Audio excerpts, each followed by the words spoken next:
विषय मांडतोय आधुनिक काळातील किल्ल्यांचे महत्व.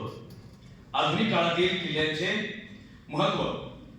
खरं तर आधुनिक काळात महाराष्ट्राच्या गौरवशाली इतिहास आणि संस्कृतीचं प्रतीक म्हणजे हे आधुनिक काळातील किल्ले. आणि हेच किल्ले आपल्याला छत्रपती शिवाजी महाराजांच्या दूरदृष्टीची साक्ष देतात. आणि म्हणून खरं तर तुम्ही मला प्रश्न विचारला की या महाराष्ट्राचं खरं वैभव काय, तर मी तुम्हाला त्याचं उत्तर एका वाक्यात देईल.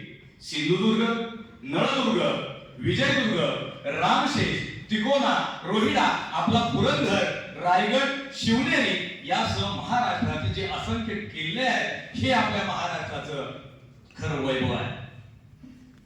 खरं तर ज्या किल्ल्यांवरती आपल्या मावळ्यांनी आपल्या रक्ताचं पाणी केलं त्या किल्ल्यांची आज आपल्याला दुरावस्था झालेली पाहायला मिळते. अहो, ज्या किल्ल्यावरती छत्रपती शिवाजी महाराजांचा चरण स्पर्श झालाय, पदस्पर्श झालाय, त्या किल्ल्याची ती माती व्हिएतनामचे राष्ट्राध्यक्ष आपल्या स्वतःच्या देशात घेऊन जातात आणि ते काय सांगतात की आमच्याही देशात भारताप्रमाणे असे छत्रपती शिवाजी महाराज जन्माला यावे. त्याच्याही पलीकडे जाऊन अमेरिकेचे राष्ट्राध्यक्ष ज्यावेळी आपल्या भारत देशाच्या दौऱ्यावर आले होते त्यावेळी आपल्या भारत देशातल्या गाईडने त्या राष्ट्राध्यक्षांना विचारलं अमेरिकेच्या, तुम्हाला आमच्या भारत देशातील प्रेमाचं प्रतीक असलेला ताजमहाल दाखवू की सोन्याचं टेम्पल, गोल्डन टेम्पल दाखवू? यावरती त्या अमेरिकेच्या राष्ट्राध्यक्षांनी उत्तर दिलं, ना मला तुमचं सोन्याचं प्रतीक असलेलं गोल्डन टेम्पल पाहिजे, ना मला तुमचं प्रेमाचं प्रतीक असणारा ताजमहाल पाहिजे आहे. माझ्या देशामध्ये ज्या राजाचा इतिहास शिकवला जातोय त्या छत्रपती शिवाजी महाराजांचा मला आयुष्यात एकदा रायगड पाहायचा आहे, मला एकदा रायगड पाहायचा आहे. आणि म्हणून या निमित्तानं मी तुम्हाला सांगेल जर आज खऱ्या अर्थानं वेळी जर आपण या आधुनिक काळातील किल्ल्यांचं महत्व ओळखलं नाही तर अजून 10-20 वर्षांनी या भारत देशातली आपली पोरं आपल्याला विचारतील, ज्या किल्ल्यावरती छत्रपती शिवाजी महाराजांचा जन्म झाला तो शिवनेरी मला दाखवा ना, ज्या किल्ल्यावरती छत्रपती शिवाजी महाराजांची समाधी आहे तो रायगड मला दाखवा ना, ज्या किल्ल्याच्या पायथ्याला छत्रपती शिवाजी महाराजांनी अफजल खानाचा कोठा बाहेर काढला तो प्रतापगड मला दाखवा ना. त्यावेळेस मात्र ते किल्ले आपल्याला चित्रात दाखवावे लागतील,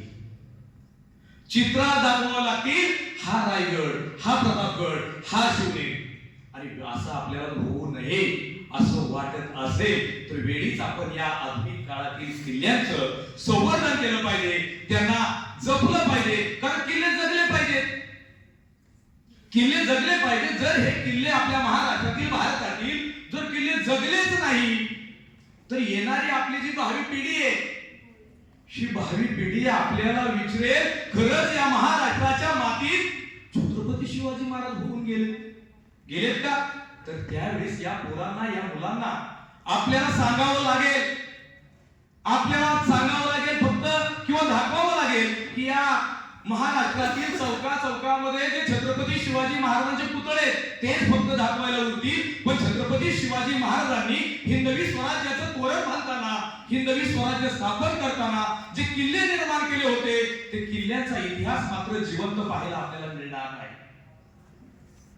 आज मात्र आधुनिक काळात हेच किल्ले पर्यटनाचे केंद्र म्हणून पाहत आहेत की ज्या माध्यमातून तिथल्या स्थानिक अर्थव्यवस्थेला या किल्ल्यांच्या माध्यमातून चालना मिळते.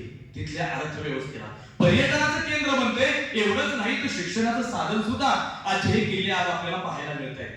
त्याच्याही पलीकडे जाऊन हे महाराष्ट्रातील किल्ले आज आपल्या सर्वांचे प्रेरणास्थान आहे, दीपस्तंभ आहे.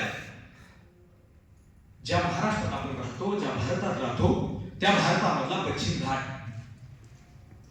हा जो पश्चिम घाट आहे या पश्चिम घाटामध्ये आज आपल्याला 422 किल्ले पाहायला मिळतात. 422 किल्ले आपल्याला त्या ठिकाणी पाहायला मिळतात. आणि अलीकडच्याच काळात नुकताच युनेस्कोने हा जो पश्चिम घाट हा जो परिसर आहे, हा पश्चिम घाट परिसर जागतिक ऐतिहासिक पर्यटन स्थळ म्हणून घोषित केलेला आहे. म्हणजेच काय, तर युनेस्कोला या आपल्या किल्ल्यांचं महत्व कळलंय. आधुनिक काळात किल्ल्यांचं काय महत्व आहे, म्हणून तर त्यांनी पश्चिम घाट परिसर हा जागतिक पर्यटन केंद्र म्हणून स्थान म्हणून तो घोषित केला.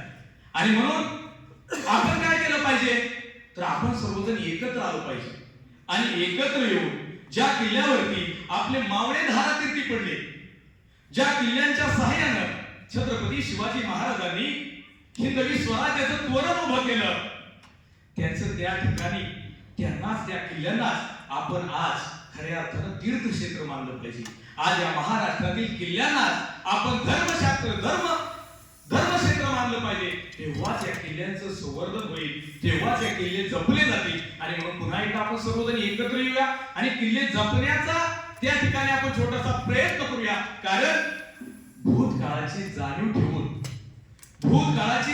ठेवून वर्तमानाची चाहूल घेऊन भविष्याचा जर आपल्याला वेध घ्यायचा असेल, तर हे किल्ले खूप आणि खूपच महत्वाचे आहेत. तेव्हाच आपण त्या किल्ल्यांचं जतन करू, किल्ल्यांचं संवर्धन करू. धन्यवाद.